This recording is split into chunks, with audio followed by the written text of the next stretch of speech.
Hey team, welcome back to part 5 of this jab series. Today we're looking at push-out jabs. Some people call them defensive jabs. So let's crack on with it, let's go.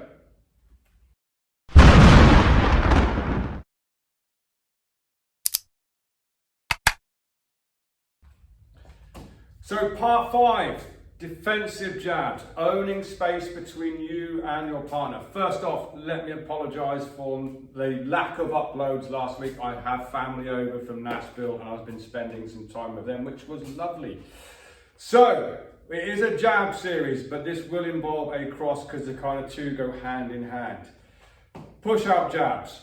You should use them as much as you can. I'm owning real estate between me and my opponent. The more I stay like this, the more chance I have of getting hit, and I have to be extremely defensively responsible from there.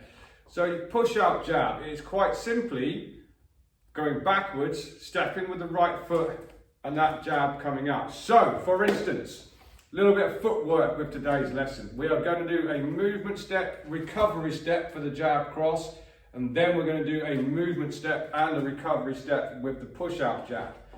So this is forwards and backwards. We get jab, cross, defend on the way out.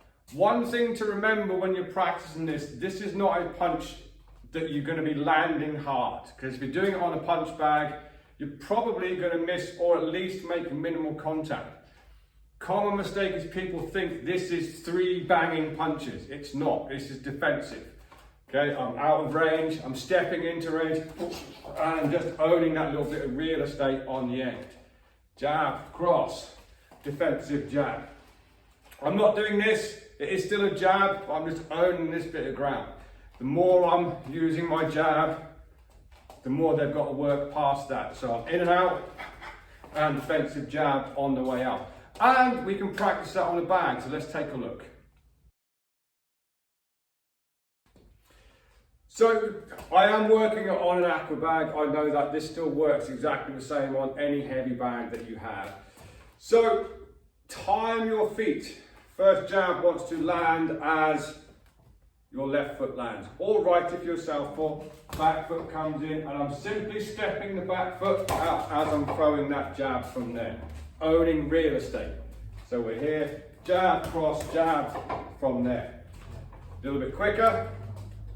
Got to step in, I'm out of range from here.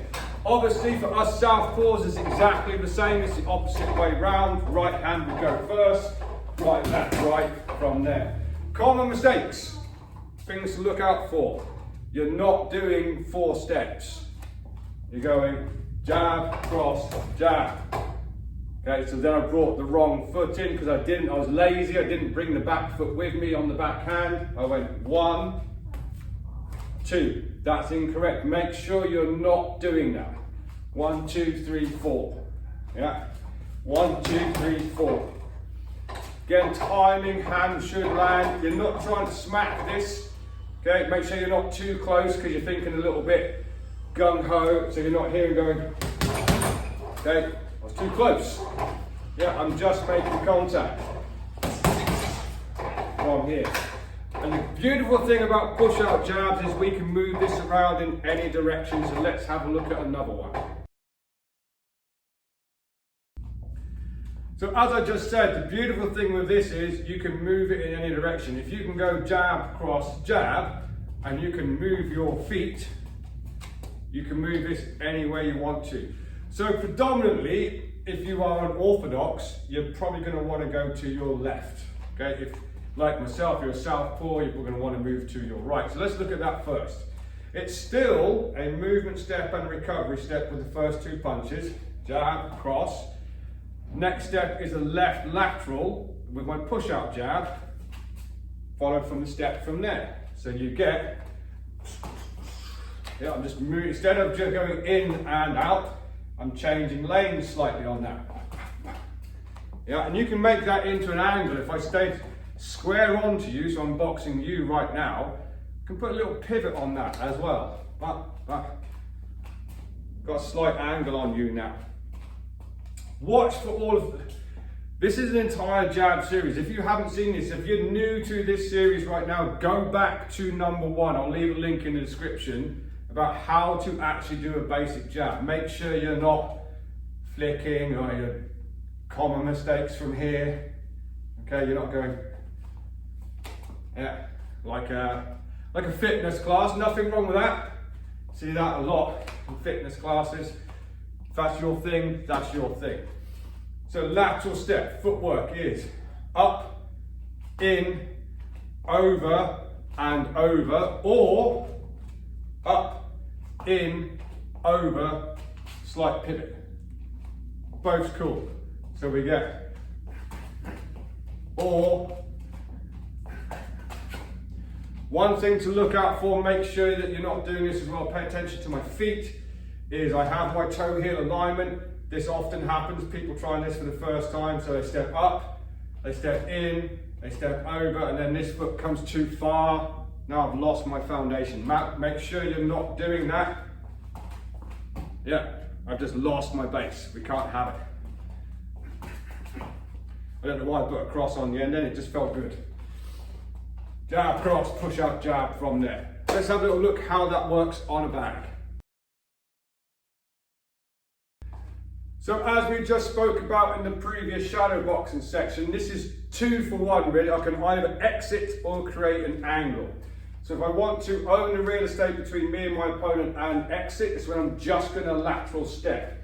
So I'm out of range, I have to step in, 1, 2, 3, and I've exited. Okay, if I was to throw another straight punch, I'd miss the bag. 1, 2, 3, I'd miss the bag because I'm in a different lane. So what we get from there is I've got a safe exit on the end. I want to turn that into a counter attack.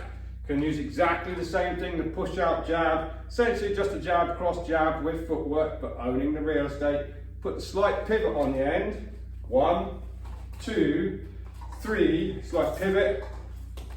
And I have an angle to throw another, whichever, could be a jab cross, could be a long range hook, whichever. Now it looks like this. Yeah.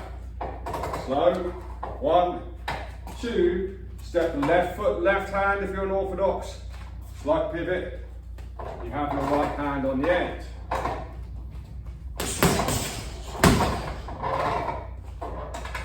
Great way, just own that land in between. Because you could just go jab cross, step pivot. All that time I'm not doing anything, I could be intercepting punches. Get your hand out there. So what's there for? Defensive movement, yeah? Of course we can take that in the opposite direction, so let's have a look. So you want to move it to your right as an orthodox. Maybe you're an orthodox fighting someone like myself who's a southpaw. Okay, if you constantly go left, we get where we want to be. So footwork for this, it's the same, just the opposite way around. So I'm going to go up, in. The next thing that moves is my right foot lateral, followed by a recovery step. So we get jab, cross, jab, and I'm just changing lanes to the right. Us southpaws, it's us going to our left this time. Again, it's up, in, lateral, and over. Make sure you keep that toe heel alignment. Jab, cross, jab from there. So, 1, 2, 3, 4. Break it down. 1, 2, 3, 4. Let's talk about something before we go on the bag. You might be looking at quite a few different coaches online.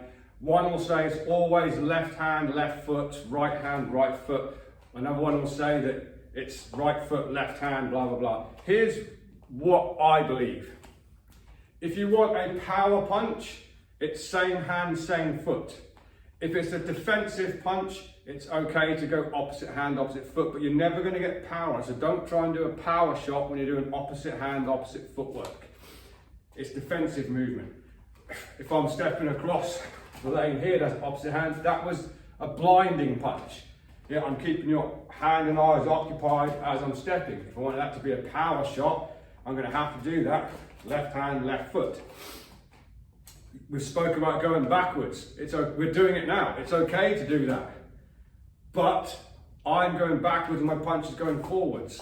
That's a defensive shot. If I want to put a power shot going backwards, it's going to be same hand, same foot.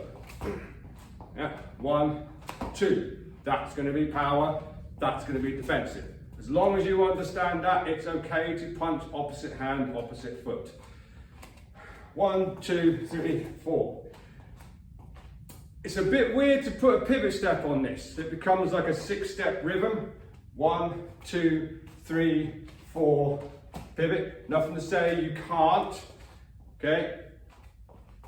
This is more of an exit, or you just step slightly wide with the foot. 1, 2, 3, and you get a little angle from there. But there's a danger, because when I'm making that step, I'm a little bit square on. If I get caught here, I've got no foundation behind me. That's when you go over. So be careful with that.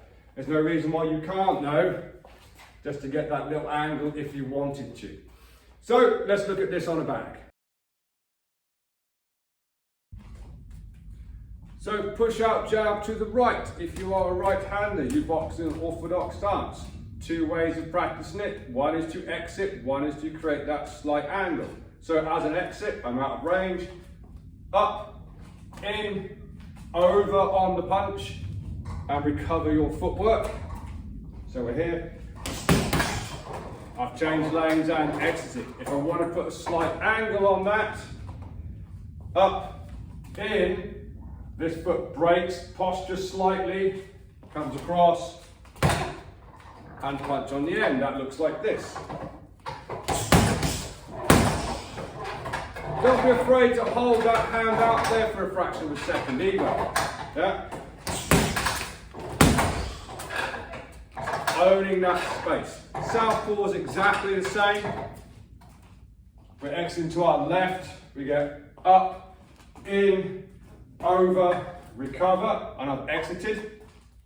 Or up, in, break posture with your feet slightly, over, and hold. Or we get to exit from there. There are great drills that you should practice in this jab series, trying to make your jab your best weapon.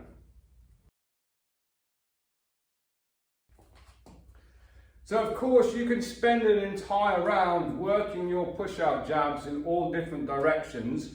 If you're going to do that, make sure you are moving your head. You know, you don't want to be, I know this is a beginner channel, so you might still be very upright, but we want to be moving our head before and after our shots as well. So you can literally work that in any direction that you want to on a bag. Just simply from here.